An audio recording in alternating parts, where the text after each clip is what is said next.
Chapter 15. What had happened in Surrey. It was while the curate had sat and talked so wildly to me under the hedge in the flat meadows near Halliford, and while my brother was watching the fugitive stream over Westminster Bridge, that the Martians had resumed the offensive.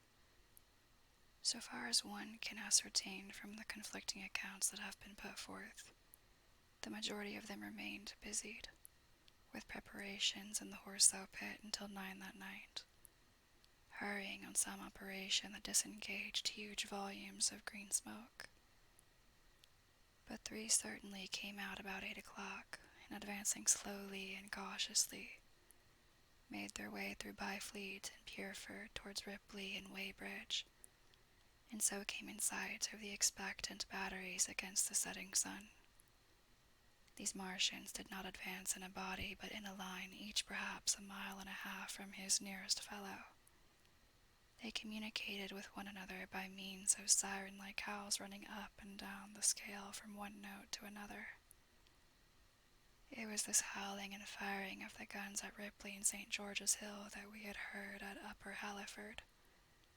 The Ripley gunners, unseasoned artillery volunteers who ought never to have been placed in such a position, fired one wild, premature, ineffectual volley, and bolted on horse and foot through the deserted village, while the Martian, without using his heat ray, walked serenely over their guns, stepped gingerly among them, passed in front of them, and so came unexpectedly upon the guns in Painshill Park, which he destroyed.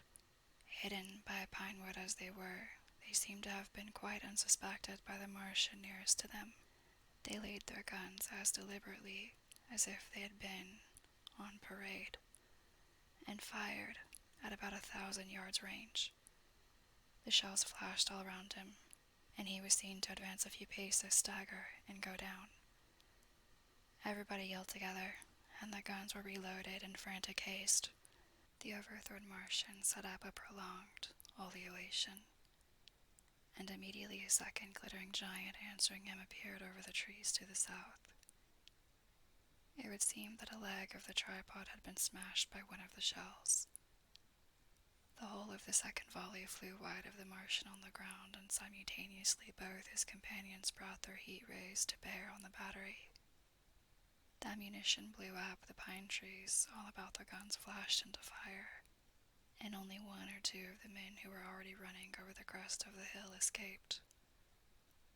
After this, it would seem that the 3 took counsel together and halted, and that the scouts who were watching them report that they remained absolutely stationary for the next half-hour.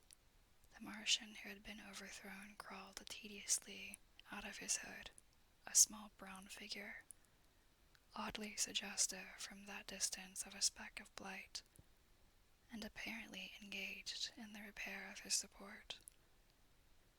About 9 he had finished, for his cow was then seen above the trees again. It was a few minutes past 9 that night when these 3 sentinels were joined by 4 other Martians, each carrying a thick black tube. A similar tube was handed to each of the 3, and the 7 proceeded to distribute themselves at equal distances along a curved line between St. George's Hill, Weybridge, and the village of Send southwest of Ripley. A dozen rockets sprang out of the hills before them so soon as they began to move, and warned the waiting batteries about Ditton and Esher. At the same time, 4 of their fighting machines, similarly armed with tubes, crossed the river, and 2 of them, black against the western sky, came into sight of myself and the curate as we hurried warily and painfully along the road that runs northward out of Halliford. They moved, as it seemed to us, upon a cloud, for a milky mist covered the fields and rose to 1/3 of their height. At this sight the curate cried faintly in his throat and began running, but I knew it was no good running from a Martian, and I turned aside and crawled through dewy nettles and brambles into the broad ditch by the side of the road. He looked back, saw what I was doing, and turned to join me. The 2 halted, the nearer to us standing and facing Sunbury, the remoter being a gray indistinctness towards the evening star away towards Staines. The occasional howling of the Martians had ceased. They took up their positions in the huge crescent about their cylinders in absolute silence. It was a crescent with 12 miles between its horns. Never since the devising of gunpowder was the beginning of a battle so still. To us and to an observer about Ripley it would have had precisely the same effect. The Martian seemed in solitary possession of the darkling night, lit only as it was by the slender moon, the stars, the afterglow of the daylight, and the ruddy glare from St. George's Hill and the woods of Payne's Hill, but facing that crescent everywhere, at Staines, Hounslow, Ditton, Esher, Occam, beyond hills and woods south of the river and across the flat grass meadows to the north of it. Wherever a cluster of trees or village houses gave sufficient cover, the guns were waiting. The signal rockets burst and rained their sparks through the night and vanished. And the spirit of all those watching batteries rose to a tense expectation. The Martians had but to advance into the line of fire, and instantly those motionless black forms of men, those guns glittering so darkly in the early night, would explode into a thunderous fury of battle. No doubt the thought that was uppermost in 1,000 of those vigilant minds, even as it was uppermost in mine, was the riddle how much they understood of us. Did they grasp that we and our millions were organized, disciplined, working together? Or did they interpret our spurts of fire, the sudden stinging of our shells, our steady investment of their encampment, as we should be the furious unanimity of onslaught in a disturbed hive of bees? Did they dream they might exterminate us? At that time no one knew what food they needed. 100 such questions struggled together in my mind as I watched that vast sentinel shape. And in the back of my mind was the sense of all the huge unknown and hidden forces Londonward. Had they prepared pitfalls? Were the powder mills at Hounslow ready as a snare? Would the Londoners have the heart and courage to make a greater Moscow of their mighty province of houses? Then after an interminable time, as it seemed to us, crouching and peering through the hedge, came a sound like the distant concussion of a gun, another nearer, and then another. And then the Martian beside us raised his tube on high and discharged it gunwise with a heavy report that made the ground heave. The one toward Staines answered him. There was no flash, no smoke, simply that loaded detonation. I was so excited by these heavy, minute guns following one another that I so far forgot my personal safety and my scalded hands as to clamber up into the hedge and stare toward Sunbury. As I did so, a second report followed, and a big projectile hurtled overhead towards Hounslow. I expected at least to see smoke or fire or some such evidence of its work, but all I saw was the deep blue sky above with one solitary star, and the white mist spreading wide and low beneath. And there had been no crash, no answering explosion. The silence was restored. The minute lengthened to 3. "What has happened?" said the curate, standing up beside me. "Heaven knows," said I. A bat flickered by and vanished.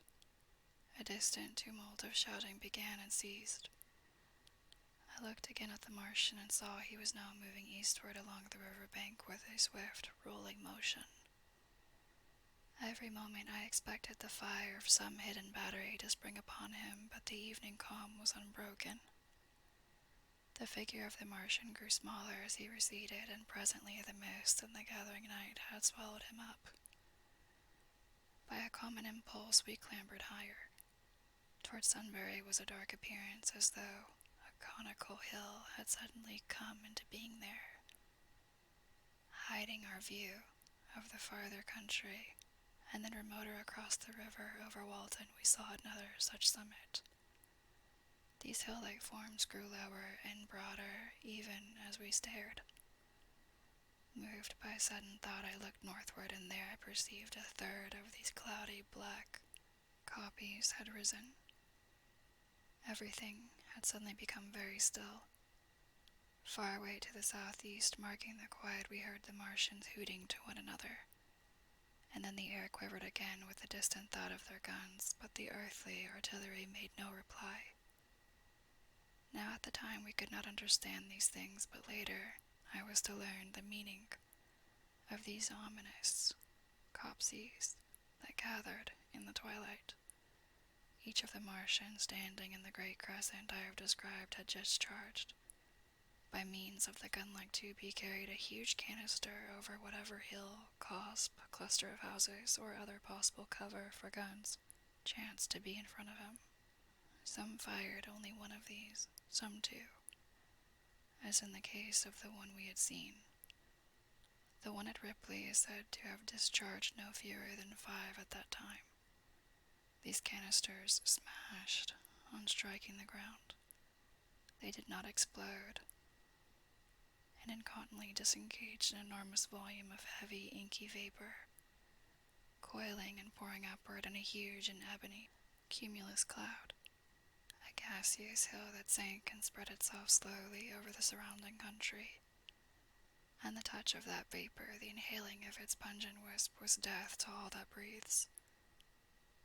It was heavy, this vapor, heavier than the densest smoke, so that after the first tumultuous uprush and outflow of its impact, it sank down through the air and poured over the ground in a manner rather liquid than gaseous, abandoning the hills and streaming into the valleys and ditches and watercourses, even as I have heard the carbonic acid gas that pours from volcanic clefts is wont to do. And where it came upon water, some chemical action occurred, and the surface would be instantly covered with a powdery scum that sank slowly and made way for more.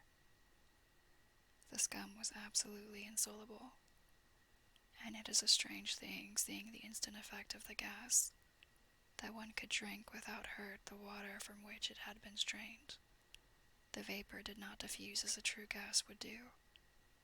It hung together in banks, flowing sluggishly down the slope of land and driving reluctantly before the wind, and very slowly it combined with the mist and moisture of the air, and sank to the earth in the form of dust. Save that an unknown element giving a group of 4 lines in the blue of the spectrum is concerned, we are still entirely ignorant of the nature of this substance.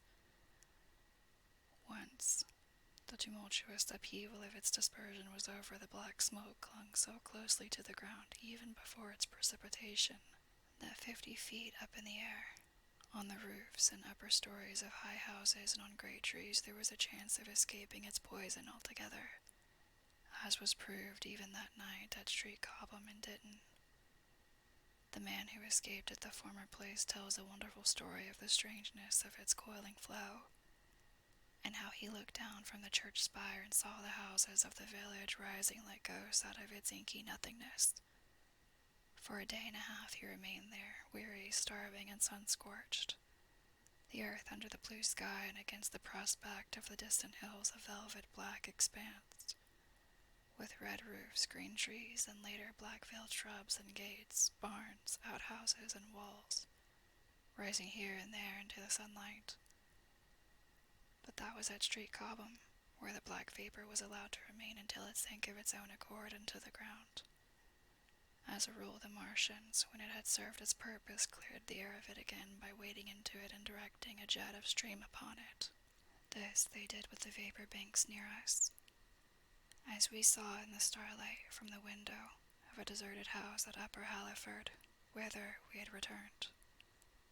From there we could see the searchlights on Richmond Hill and Kingston Hill going to and fro, and about 11 of the windows rattled, and we heard the sound of the huge siege guns that had been put in position there. These continued intermittently for the space of a quarter of an hour, sending chance shots at the invisible Martians at Hampton and Dutton. And then the pale beams of the electric light vanished, and were replaced by a bright red glow. Then the 4th cylinder fell, a brilliant green meteor, as I learned afterwards in Bushy Park. Before the guns on the Richmond and Kingston line of hills began, there was a fitful cannonade far away into the southwest, due, I believe, to guns being fired haphazard before the black vapor could overwhelm the gunners. So, setting about it as methodically as men might smoke out a wasp's nest, the Martians spread this strange stifling vapor over the Londonward country. The horns of the crescent slowly moved apart until at last they formed a line from Hanwell to Combe and Malden. All night, through their destructive tubes advanced. Never once after the march and at St. George's Hill was brought down did they give the artillery the ghost of a chance against them. Wherever there was a possibility of guns being laid for them unseen, a fresh canister of black vapor was discharged, and where the guns were openly displayed the heat wave was brought to bear. By midnight, the blazing trees along the slopes of Richmond Park and the glare of Kingston Hill threw their light upon a network of black smoke, blotting out the whole valley of the Thames and extending as far as the eye could reach. And through this 2 Martians slowly waded and turned their hissing steam jets this way and that. They were sparing of the heat ray that night, either because they had but a limited supply of material for its production, or because they did not wish to destroy the country but only to crush and overawe the opposition they had aroused. In the latter aim they certainly succeeded. Sunday night was the end of the organized opposition to their movements. After that, no body of men would stand against them, so hopeless was the enterprise. Even the crews of the torpedo boats and destroyers that had brought their quick firers up the Thames refused to stop, mutinied, and went down again. The only offensive operation men ventured upon after that night was the preparation of mines and pitfalls, and even in that their energies were frantic and spasmodic. One has to imagine, as well as one may, the fate of those batteries toward Esher waiting so intensely in the twilight. Survivors there were none. One may picture the orderly expectation, the officers alert and watchful, the gunners ready, the ammunition piled to hand, the limber gunners with their horses and wagons, the groups of civilian spectators standing as near as they were permitted, the evening stillness, the ambulances and hospital tents with the burned and wounded from Weybridge. Then the dull resonance of the shots the Martians fired, and the clumsy projectile whirling over the trees and houses and smashing amid the neighboring fields. One may picture, too, the sudden shifting of the attention, the swiftly spreading coils and bellyings of that blackness advancing headlong, towering heavenward, turning the twilight to a palpable darkness, a strange and horrible antagonist of vapor striding upon its victims. Men and horses near it seen dimly, running, shrieking, falling headlong, shouts of dismay. The guns suddenly abandoned, men choking and writhing on the ground, and the swift broadening out of the opaque cone of smoke. And then night and extinction, nothing but a silent mass of impenetrable vapor hiding its dead. Before dawn, the black vapor was pouring through the streets of Richmond, and the disintegrating organism of government was, with a last expiring effort, rousing the population of London to the necessity of flight.